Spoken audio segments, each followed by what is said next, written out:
Happy Rakshabandhan first of all to all of you. और ये आपका अपना चैनल है, जैसा कि मैंने अभी बताया, तो इसे लाइक कीजिए, सब्सक्राइब कीजिए, शेयर कीजिए, hit the notification bell icon and select all, जिससे कि 1000 सब्सक्राइबर्स जल्दी जल्दी आपके भाई को मिले और कम्युनिटी टैब खुल सके और हम अपने विचार, अपने आइडियाज, अपने थॉट्स और अच्छी तरह से आपके साथ शेयर कर सकें। So it is a sharing channel, whether it is a blog or a normal video or something. I call it all in one channel, okay, just to link with my friends, okay. तो आज दोस्तों मैं बहुत important topic में आपसे बात करना चाहता था। ये टॉपिक है आपकी सेफ्टी का, मेरी सेफ्टी का। तो आज जब मैं जा रहा था, जैसा आपने पुल देखा होगा या पास में ब्रिज है, तो अपन ने उसके ब्लॉग्स भी बनाए। अगर आपने नहीं देखे तो प्लीज़ देखिए, मैंने बहुत मेहनत की है, सिर्फ और सिर्फ आपके लिए बनाए। तो उस पुल से जब मैं जा रहा था तो वहाँ पे एक्चुअली 2 ब्रिजेज़ हैं। तो एक ब्रिज में एक एक्सीडेंट हो गया था, एक ट्रांसपोर्ट का जो व्हीकल है वो पलट गया था। तो कुछ चीज़ें दोस्तों मेरे को ये लगी जो मैं आपसे शेयर करना चाहता हूँ। ये किसी और के बारे में नहीं है। ज़रा सोचिए कि आपकी लाइफ बहुत इम्पोर्टेंट है और इसी मुद्दे पे मैं आपके साथ कुछ एक पॉइंट्स रखना चाहूँगा। यू नो, आज राखी का दिन था, मैं भी बहुत खुश था। सिस्टर्स ने मेरे को राखी बांधी और बाकियों के लिए भी बहुत खुश था कि आज अच्छा माहौल है, सब लोग मिठाई खाएंगे और कुछ ना कुछ अपनी सिस्टर्स को गिफ्ट देंगे।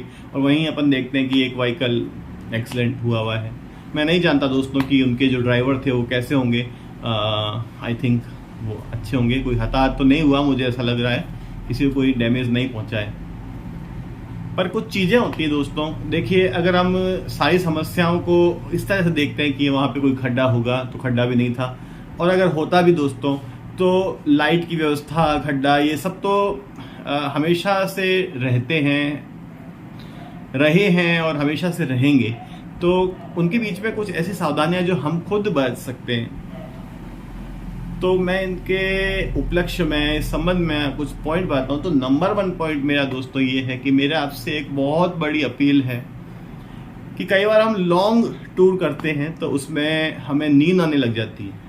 हमारी एक झपकी लगी नहीं और क्या से क्या हो गया, बेवफा सड़क पर। ओके, तो बात करते हैं कि अगर आपको नींद आई तो आप थोड़ा सा सो लीजिए, एक झपके निकाल लीजिए। आप अपने, whether it is if you take a place, और आप अपने व्हीकल के अंदर ही बंद करके, एकदम लॉक करके किसी सेफ प्लेस पे सो जाते हैं थोड़ी देर, तो आप एकदम फ्रेश उठते हैं दोस्तों। उसके बाद गाड़ी चलाना बहुत आसान हो जाता है और आपका पूरा ध्यान भी रखता है। तो इस तरह से आप हादसों से बच जाते हैं। कई बार ऐसा भी हुआ है कि पलक झपकी, मतलब कि एक झपकी लग गई, थोड़ी बहुत ड्राइवर को नींद आ गई और सारी की सारी बस जो है वो, मतलब उसका एक्सीडेंट हो गया। तो ये सोचने में बहुत छोटी सी बात लगती है, पर ये बहुत बड़ी बात है। दूसरी बात मैं ये कहना चाहूँगा दोस्तों कि हम जो बातें करते हैं वो बातें एक लेवल तक ठीक है, पर जब हम उनमें बहुत ज़्यादा इन्वॉल्व हो जाते हैं, और ख़ासकर कि ये रोड है, तो हाईवे जिसे कहते हैं ना, हाईवे में कुछ पता नहीं चलता कि कब शहर आया, शहर की किसी गली से निकल के कोई इंसान हाईवे में एकदम से आ गया और हमसे टकरा गया। उसका भी नुकसान है दोस्तों, हमारा भी नुकसान है। हमारा भी कोई घर पे इंतजार कर रहा है, उसका भी कोई घर पे इंतजार कर रहा है।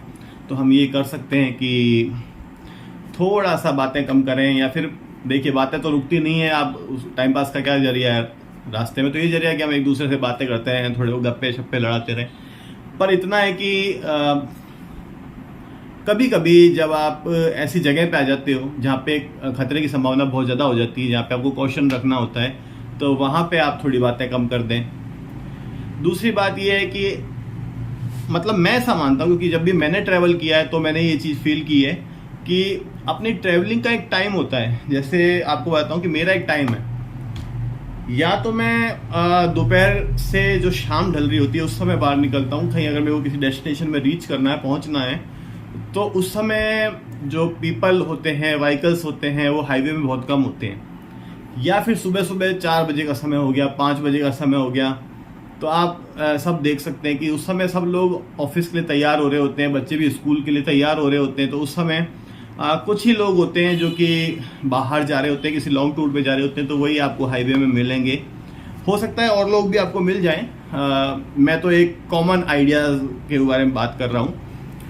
तो ये जो टाइम होते हैं, कई बार टाइमिंग का भी बहुत बड़ा रोल प्ले होता है। जब आपको सड़कें एकदम खाली मिलती हैं, आराम से ड्राइव कर सकते हो, एक कांस्टेंट स्पीड पर गाड़ी चलती रहती है और आप जल्दी अपने डेस्टिनेशन पे पहुंच जाते हो, तो ये चीज़ मैं इम्पोर्टेंट मानता हूँ। तीसरी बात ये दोस्तों कि रात के समय अगर हमारा कभी हेडलैम्प जला हुआ नहीं होता या फिर हम जंगल की साइड से जा रहे होते हैं, तो कई बार छोटे वाहन या कोई बाइसाइकिल राइडर्स होते हैं वो हमें नहीं दिखते। कई बार गाय होती है, नील गाय होती है, या फिर कोई भी जंगली पशु है, कोई हिरण है, वो टकरा जाता है। तो हमने कई हाईवेज के यूट्यूब में वीडियोस देखे हैं, तो आपने भी देखे, मैंने भी देखे। तो आपने देखा होगा कि पूरा गाड़ी का पूरा जो आगे का हिस्सा होता है वो पूरा टूट जाता है, और उस जानवर को तो देखो क्या नुकसान होता है, उसकी तो कोई भरपाई कर नहीं सकता। कई बार मदद मिल जाती है, पर जंगल से 100-200 किलोमीटर दूर अगर कोई वन्य चिकित्सालय है पशुओं के लिए, पक्षियों के लिए, तो उसकी जान बच जाती है, और वरना कुछ भी हो सकता है। तो लाइट्स का ध्यान रखिए, वो जला के रखिए, क्योंकि दोस्तों आपकी लाइफ मेरे लिए, क्योंकि आप मेरे फ्रेंड्स हैं, और आपकी फैमिली के लिए, आपके फ्रेंड्स के लिए बहुत ही वैल्यूएबल है। कुछ सावधानियों से हम इसे सेव कर सकते हैं, तो कोशिश कीजिए कि कुछ चीज़ों का ध्यान रखें। रात में किसी ऐसी जगह निकलने से बचिए जहाँ पे बहुत अंधेरा रहता है। विंटर्स में फॉग बहुत ज़्यादा रहता है, क्लाइमेट बहुत चेंज हो गया हो, तो उस समय आपको यात्रा से बचना चाहिए। आई थिंक देखिए, मैं अपना केवल मेरा खुद का मतलब एक माइंड सेट बता रहा हूँ, बाकी तो जहाँ आपको बेस्ट लगता है वो भी एक इट्स अ गुड आइडिया। तो थोड़ा थोड़ा ध्यान रखिए दोस्तों, क्योंकि आज अगर राखी में मैंने एक एक्सीडेंट देखा है तो मुझे भी लगा कि हाँ, ये इनका भी तो त्यौहार है, इनका भी फेस्टिवल है, पर कुछ चूक से, कुछ भूल से कई बार ऐसा हो जाता है कि बहुत बड़ी समस्या घट जाती है। दूसरी बात है दोस्तों, अगर आपका कोई बड़ा वाहन है तो उसको उठाना, उसकी सर्विस कहाँ होगी उस समय। अगर आपका मोबाइल भी अगर टूट जाता है उस समय, तो आप क्या करेंगे भाई? वाईफाई तो मोबाइल पकड़ता है, नेट मोबाइल पकड़ता है, अब आपके पास नेट भी नहीं है, और आप ऐसी जगह पे हो जहाँ पे आधे घंटे में, 1 घंटे में, 1.5 घंटे में कोई व्हीकल गुजरता है, और या फिर वो भी नहीं गुजरता, काफ़ी समय लग जाती है, आपको उस जगह से घसीटना पड़ जाता है। तो दोस्तों ऐसे में बहुत बड़ी तकलीफ हो जाती है और हम वो काम नहीं कर पाते।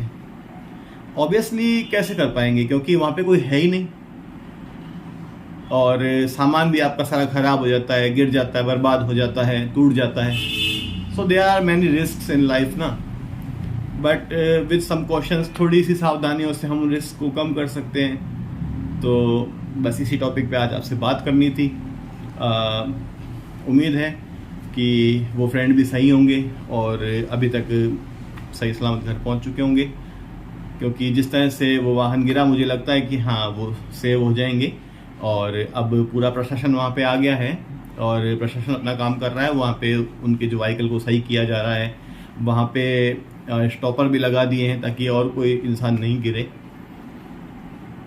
पर अगर हम अपनी खुद की सावधानी रखें मतलब, तो कितनी सारी दुर्घटनाएं से हम बच सकते हैं। तो उम्मीद है आपको मेरे थॉट्स अच्छे लगे होंगे। अच्छे लगे हों तो लाइक कीजिए, सब्सक्राइब कीजिए, शेयर कीजिए, नोटिफिकेशन बेल आइकन को दबा दीजिए। तो मिलते हैं फिर किसी वीडियो के साथ। बने रहिए दोस्तों, आपसे मिलना बहुत अच्छा लगता है। इसी तरह से बातें होती रहेगी। अगली बार किसी और नए वीडियो के साथ आपसे मिलना होगा। टिल देन खुश रहो, बाय।